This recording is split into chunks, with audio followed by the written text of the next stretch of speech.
let's mark the bow. I'm using my taper guide. I made this. It's warped over time. It's actually made out of like a ripped and sanded piece of something. I don't know what. Wood.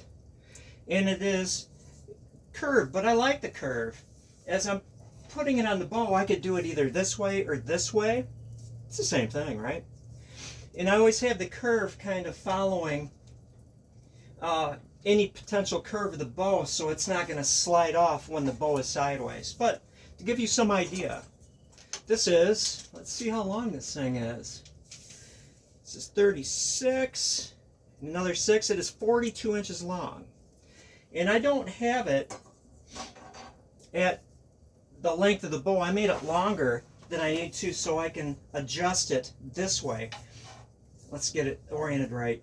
This is the handle, this is the thickest part, and if I want to make it a little thinner, I'll just slide it this way. See what I mean, Jelly Bean? Make it longer so it's actually more than just one taper guide.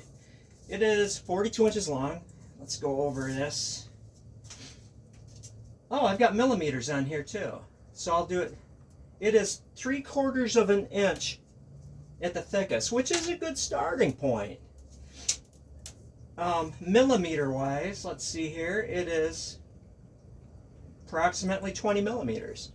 At the tip end, it is 1, 2, 3, 4, 5, those are eighths, 3/8, about 3/8 even, which translates into about 9 millimeters, plus or minus. And so if you're going to make one of these things, make it as perfect as possible. Be very careful and use a long sanding block, you know, so you can do one of these things. Melamine works out too. But okay, I've got this thing. I've got the bow worked down with my farrier's rasp almost to my lines. I'm looking at it. Yeah, I like that. It's nice and straight. I don't have to put any side bends in it. So this is what I do. I'm going to have it oriented. Look at this. I've got 2 pins, and I've got holes in my shaving horse, and when I put those closest together, the bow cannot rotate out. Also, you notice when you're draw knifing, you've got this piece, and it's very rough, and it's sharp edges on one side, and it wants to always fall down. I made these things so I can put those on my shaving horse and then fit that weird shaped bow into these notches, and it keeps it from falling over. That is frustrating. You get your bow in there and all of a sudden, while you're draw knifing it. So there's always ways to help. I'm going to get this kind of near the tip here. And I determined that this thin end will be at the tip. So I'm going to take this, let's get that right there. It's not cinched down. I'm going to put that and hold the tip right there at the tip. Now I'm going to hold it right here, and I'm going to back it down here.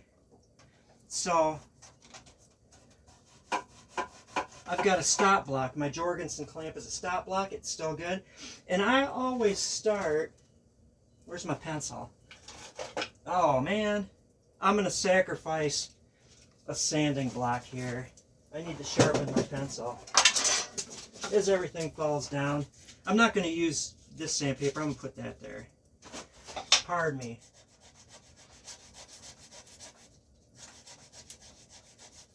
I could use a pen. I've got a pen here, but I like the pencil because it cleans off easier. And sometimes the pen will put blobs. This goes in the waste bucket. I'm not going to use that for wood. Okay, now we're going to do something. Okay, this is the back. I always want to have the back away from me. Make sure, double check it here. Get this aligned. The bow has reflex, so I'm going to have it so this thing curves up and it's not going to do one of these things. And all I'm going to do, you can start at either end. Put this along the edge and a little at a time.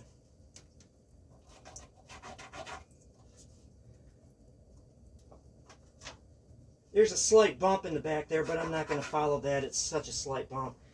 I can work down to there. Yep, slipped off. There we go. Where are we?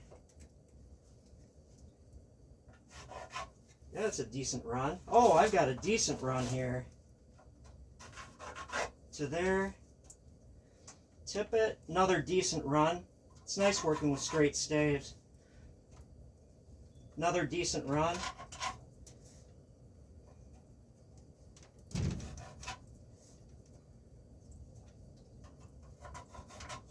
Another decent run. Right to, and I went a little past the center. Now this is what I have.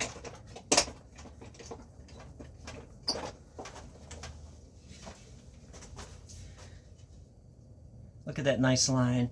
Now I do this multiple times. You can see the traces of a line right there. That's the roughing outline.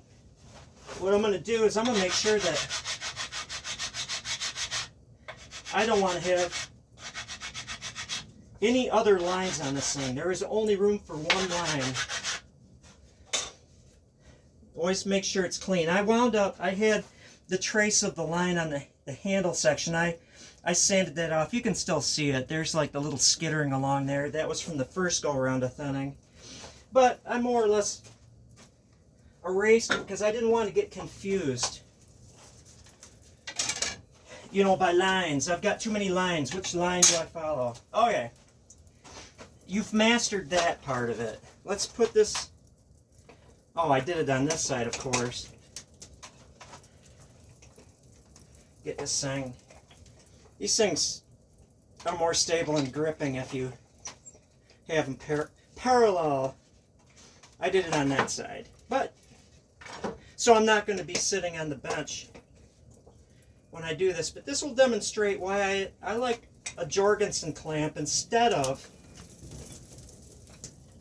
having, they call them dumbhead benches. I don't know, that's kind of a derogatory thing. Where you're sitting on it and you push down. You can't do this with one of those things. I'm going to be back to you. Kind of. Let me turn this thing. If it was flipped 180 degrees, I could sit on it because I'm right-handed and I like to, you know, do it on the bench. But this isn't bad either. Because I've got this thing holding it down.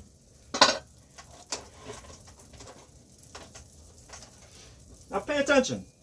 The bow's back is in this direction, straight up and down, right? When I go to this line, it's not going to be straight up and down. It's going to be curved away from the line on the other side. And I simply just...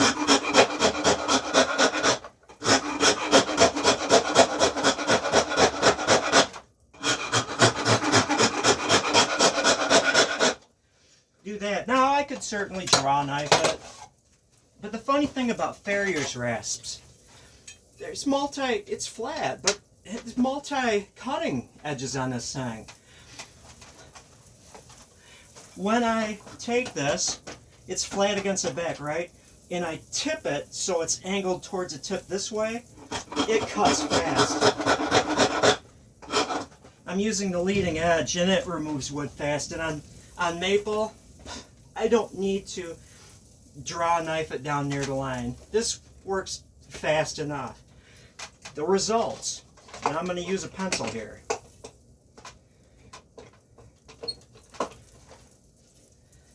Let me draw some things. I'm going to draw the shape, what it will look like at the tip when I do both sides.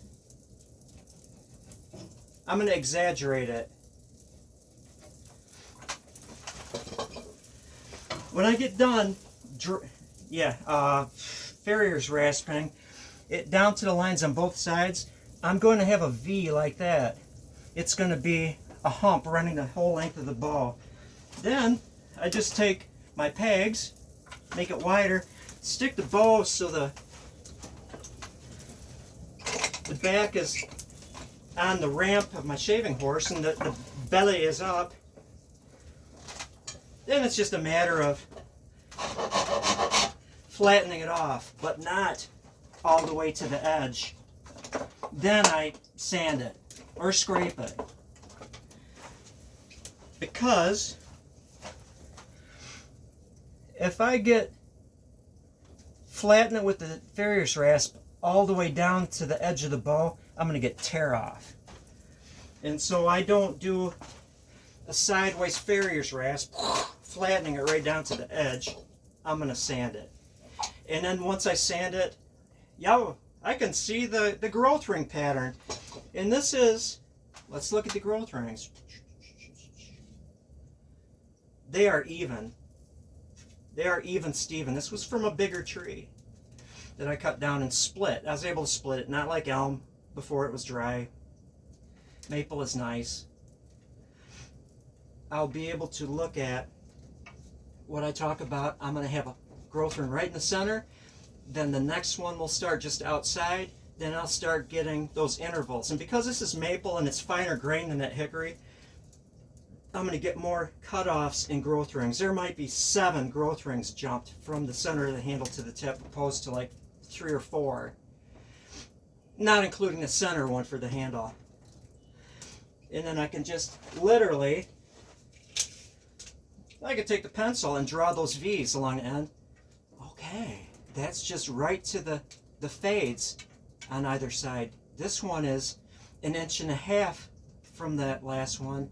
This one's 4 inches. This one's span of 7 inches. This is a span of 11 inches with one final one at the tip. It's even.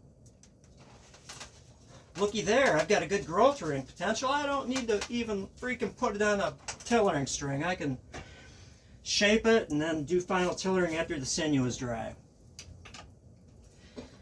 Well, it is life in the greenhouse on Thanksgiving at 8:30 in the morning in approximately 30-degree weather, and the wind is howling, but it's nice in here.